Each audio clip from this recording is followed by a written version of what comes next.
Assalamualaikum warahmatullahi wabarakatuh.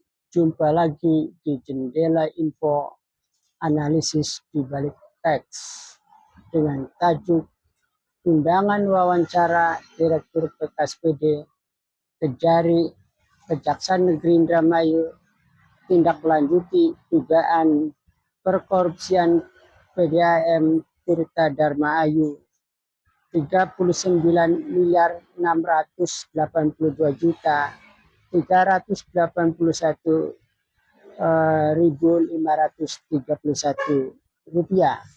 Ini penjelasannya. Pada hari Senin, saya Direktur PKSPD telah memenuhi panggilan dari Kejaksaan Negeri Indramayu Senin pada tanggal 18 Mei 2026 pada jam 9, dan saya baru keluar ruangan atau gedung Kejaksaan Negeri Indramayu sekitar pukul 14.30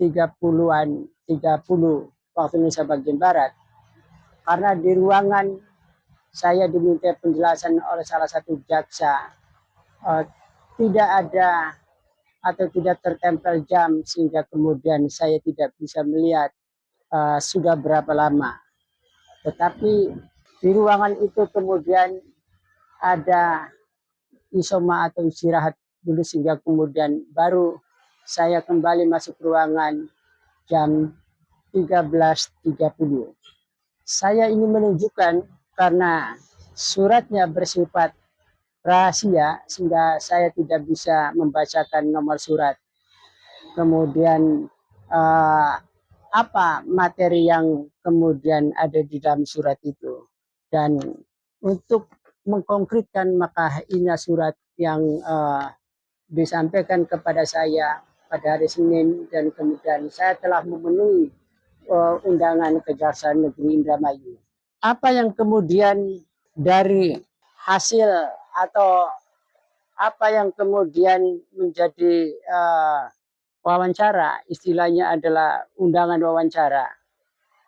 Setelah keluar dari gedung Kejaksaan Negeri, beberapa teman yang dari pagi atau siang telah menunggu di ruang tunggu atau di luar gedung menanyakan kepada saya, apa bedanya undangan wawancara dengan panggilan atau dengan BAP. Pada substansinya sama, mungkin pilihan kosakata yang berbeda antar institusi kepolisian, KPK maupun kejaksaan. Kebetulan Kejaksaan Negeri Indramayu menggunakan kosakata undangan wawancara. Apa yang saya katakan bahwa substansinya sama, baik itu kemudian panggilan atau kemudian undangan wawancara, panggilan klarifikasi maupun panggilan pemeriksaan, substansinya sama karena saya mengalami di dua institusi itu. Mengapa saya harus katakan sama? Karena pada awalnya yang diketik atau yang akan ditandatangani setelah kemudian diminta keterangan atau penjelasan, awalnya adalah ada pertanyaan, apakah Anda dalam kondisi sehat? Dan yang terakhir, apakah kemudian Anda dalam tekanan ketika kemudian dilakukan pemeriksaan atau diajukan pertanyaan-pertanyaan oleh jaksa penyidik. Jadi pada dasarnya sama, itu yang saya garis bawahi, cuma beda kosakata. Pada hari Senin 18 Mei itu saya diminta menghadap ketiga pejabat dari kejaksaan, yaitu Kasipitsus Endang Darsono SHMH, kemudian Ilham Perdana SHMH, dan Jaksa Dian Ayu Yunaha SH. Tetapi setelah bertemu Kasipitsus dan perbincangan sementara, kemudian selanjutnya ditangani atau masuk ruangan Jaksa Dian Yohana SH. Apa saja kemudian yang ditanyakan? saya tidak akan membahas detail karena dibilang itu rahasia. Tetapi pada dasarnya adalah persoalan laporan saya atau PKSPD di mana ada dugaan perkorupsian di tubuh PDAM yang menyangkut barang atau pengadaan barang senilai 39 miliar 682.381.531 rupiah. Kisaran itulah yang dipertanyakan, yang diminta penjelasan. Kemudian dugaan markup dan dugaan jual beli proyek, kisaran itulah yang ditanyakan dan yang bisa saya jelaskan tentu berdasarkan data yang saya miliki atau PKSPD miliki, tentu berdasarkan hasil penelusuran dari beberapa informasi yang saya dapatkan, dan itu telah kita jelaskan terhadap jaksa pemeriksa atau penyidik di dalam hal ini. Jadi saya minta maaf menggunakan jaksa penyidik atau pemeriksa sekali lagi, karena pada dasarnya sama, setelah diajukan kurang lebih 15 pertanyaan, setelah itu kemudian saya harus memparaf setiap halaman, dan di akhir halaman saya harus menandatangani hasil daripada penjelasan yang saya berikan. Dugaan markup dan jual beli proyek itu terbagi di dalam 7 kategori atau item, dan saya ingin bacakan ulang.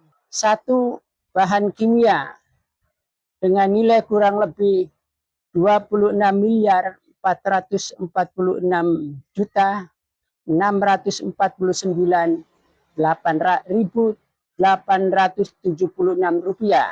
2, perpompaan kurang lebih 1 miliar 584 juta 699.200 rupiah.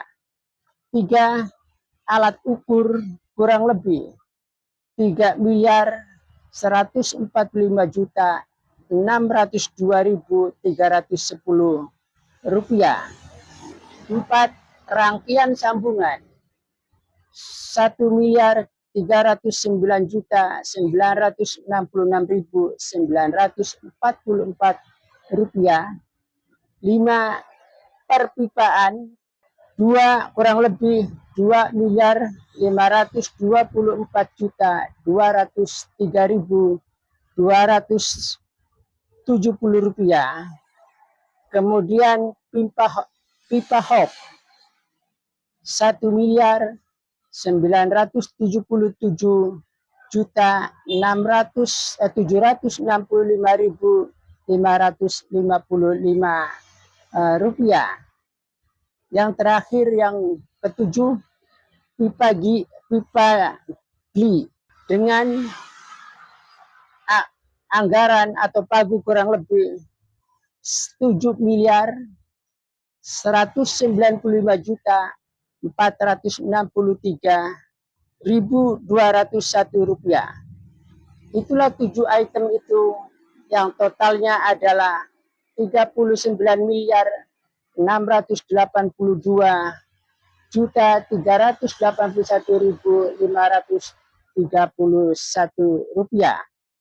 Yang menarik adalah ada bantahan dari Dirtek yang kita laporkannya waktu itu PLT JS atau Jojo Sitarjo, bahwa apa yang saya laporkan katanya itu pagu. Memang benar, dan penjelasan itu diberikan kepada teman daripada Dirtek yang sekarang ini atau PLT saat itu. Kemudian teman Dirtek itu atau PLT itu mengirim WhatsApp-nya ke saya, dan saya mengatakan benar kalau proyek atau pengadaan barang namanya adalah pagu. Tetapi sepanjang saya konsentrasi di kebijakan publik dan di dalam riset saya 25 tahun lebih soal apakah dalam pengadaan barang dan jasa di pemerintah Kabupaten Indramayu termasuk PDAM, BWI atau BUMD terjadi atau berpotensi adanya transaksi atau jual beli proyek. Selama 25 tahun riset itu yang saya tekuni, maka menunjukkan potensi itu sangat terbuka lebar dan realitasnya terjadi meskipun itu variatif. Di dalam penelitian saya atau riset saya, sampai dengan hari ini, nyaris tidak pernah terjadi antara pagu dengan nilai kontrak itu selisihnya sampai kemudian 20%. Kisarannya dalam jumlah puluhan miliar hanya sekitar 100 juta sampai dengan 500 juta. Jadi masih di bawah 2%. Dan tidak ada proyek yang nilai kontraknya jauh di bawah pagu, misalnya 1 miliar atau di atas pagu apalagi. Jadi itulah menunjukkan bahwa bantahan yang dikatakan oleh Dirtek yang sekarang ini jabatnya Dirtek, dulu adalah PLT, bahwa itu pagu, menunjukkan adanya kebenaran terhadap proyek itu ada dan telah digelar. Itu pula yang kemudian saya jelaskan kepada jaksa pemeriksa atau jaksa yang meminta penjelasan kepada saya. Tetapi saya terkesan selama kemudian saya diajukan dengan 15 pertanyaan yang intinya ada 13 pertanyaan bahwa terlampau normatif APH atau jaksa menanyakan untuk membongkar persembunyian perkorupsian di Indramayu. Padahal hal-hal yang sifatnya normatif untuk membongkar persembunyian perkorupsian sangatlah kecil untuk keberhasilannya. Ada kesan dalam tanda kutip bahwa APH atau jaksa tidak cukup mempunyai kemampuan metodologi secara akademis untuk membongkar persembunyian perkorupsian di PDAM. Karena kalau dilakukan secara normatif, misalnya siapa yang terlibat atau bagaimana kronologisnya atau alat bukti tambahannya atau permulaannya. Bagi masyarakat atau pelapor, peran serta masyarakat tidak bisa melampaui peran atau fungsi penyidik. Misalnya keinginan APH dalam hal peran serta masyarakat menerima data yang siap saji, segala-galanya sudah ada, dan itu melampaui kewenangan peran serta masyarakat. Karena untuk mendapatkan misalnya bagaimana kontraknya atau SPK-nya atau bagaimana liku-likunya atau bagaimana kemudian bukti-bukti formil lainnya yang kemudian harus didapatkan atau kemudian dimintakan kepada pelapor atau peran serta masyarakat, maka itu sudah melampaui kewenangan. Karena hal itu adalah kewenangan penyidik. Secara metodologis sebenarnya sederhana. Semua data ada di bagian akuntansi, baik itu nilai kontrak, uang yang keluar, atau kemudian jika itu terjadi dugaan markup harga itu benar, maka semuanya ada di bagian akuntansi. Meskipun seharusnya Dirut sekarang Nurpan, meskipun pada waktu itu belum menjadi Dirut karena selisihnya hanya 1 bulan pergantian itu dari PLT kepada Dirut yang baru sekarang ini, mestinya juga memegang data, termasuk juga Diru harusnya juga memegang data persoalan proyek senilai 39 miliar 6 lebih.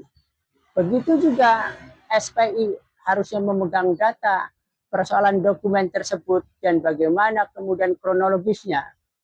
Termasuk juga Dewas meskipun baru diangkat, mestinya juga ada file dokumen yang ada di meja Dewan Pengawas, karena Dewan Pengawas mempunyai hak untuk mengevaluasi eh, tahun-tahun sebelumnya apakah PDAM waras atau tidak sehat.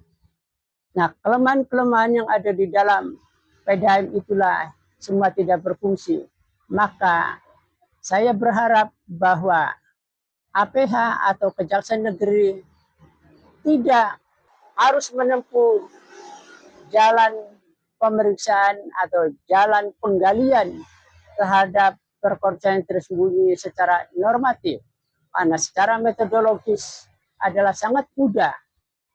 Undang atau kemudian panggil bagian akuntansi dan hal-hal yang saya informasikan pastilah itu ada di bagian akuntansi. Meskipun misalnya ada sebuah rekayasa karena bagian akuntansi bukanlah memegang uang tetapi memegang dokumen dan dokumen tidak mungkin dilakukan rekayasanya oleh bagian akuntansi. Jadi akuntan yang waras tentu tidak akan melakukan itu.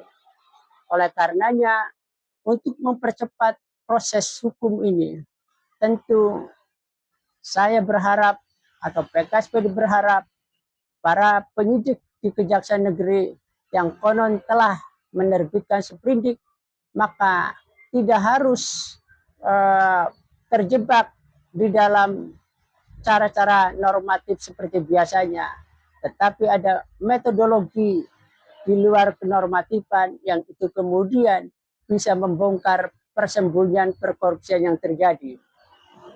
Di dalam audensi, Kasipitsus mengatakan ketika ada demo sebelum saya diundang wawancara diminta penjelasan, Kasipitsus mengatakan bahwa PDAM akan diaudit oleh kantor akuntan publik. Saya ingin menegaskan sekali lagi, meskipun sudah saya tegaskan di saat audensi itu, kantor akuntan publik adalah melakukan audit yang normal saja. Bahkan kantor akuntan publik dalam melakukan audit bisa di cut off tergantung ownernya atau tergantung permintaannya. Tetapi kantor akuntan publik yang ditugaskan untuk melakukan audit investigatif atau audit tertentu untuk membongkar persembunyian perkorupsian, maka itu tidak bisa dihalang-halangi. Jadi harus dibedakan ketika audit reguler atau audit tahunan yang dipersyaratkan regulasi bahwa PDAM dalam laporan keuangannya setiap tahun harus diaudit oleh kantor akuntan publik, maka hal-hal yang kita duga, misalnya ada dugaan markup, ada dugaan jual beli proyek atau transaksional, tidak akan ditemukan di dalam hasil pemeriksaan kantor akuntan publik, kecuali hal-hal yang sangat nyata gamblang mencurigakan di dalam neracanya. Oleh karena itu, pihak APH atau jaksa penyidik tidak harus bersandar pada hasil audit kantor akuntan publik.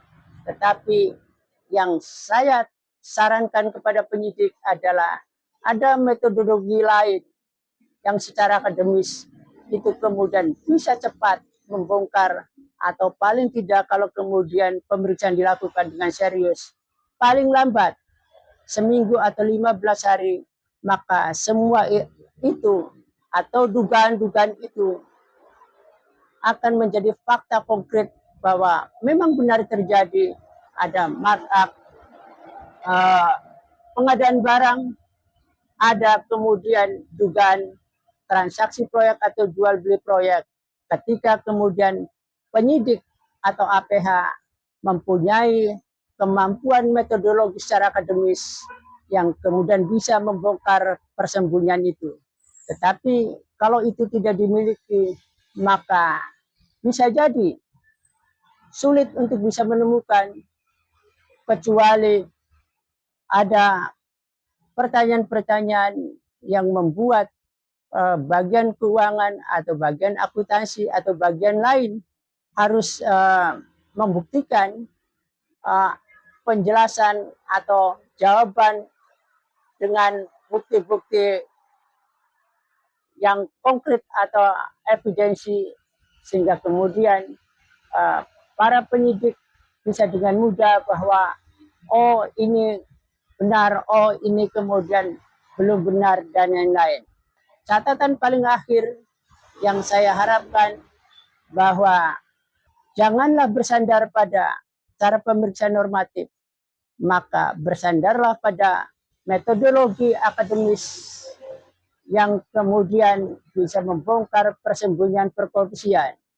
Karena korupsi pelakunya bukan tunggal, korupsi pelakunya pasti lebih dari satu, karena itu merupakan sistem di dalam perusahaan atau sistem di dalam tata kelola, sehingga melibatkan bagian lain, dan itu lebih mudah melacaknya, lebih mudah untuk membongkarnya ketimbang maling yang mencuri atau merampok seseorang di jalan maupun di rumah.